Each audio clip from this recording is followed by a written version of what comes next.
It almost felt like a grounding exercise in a way, doing a repetitive action over and over again. I take found upholstery fabrics that remind me of domestic spaces and unravel them by taking out parts of the weft in the fabric. For me, it's a metaphor for loss, particularly memory loss when it comes to childhood memory. With unraveling both of the fabric works, it took me upwards of a year. If I had to estimate hours, I'd say probably over 100 for each piece.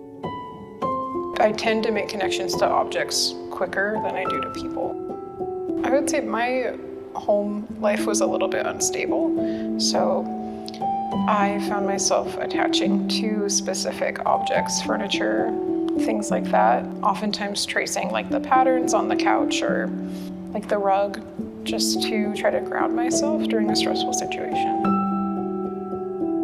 I don't have access to a lot of childhood memories due to traumatic memory loss. When I try to think back to the memories I don't have access to, it almost feels like I'm hitting a wall. Sometimes I can sort of piece together things based on like accounts from my siblings or my family. It's very much like a created memory.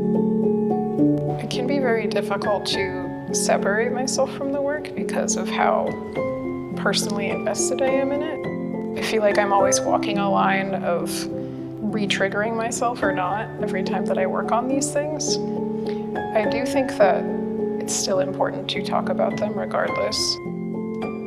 I would hope that if someone comes into the show and has similar experiences to me, they would feel less alone.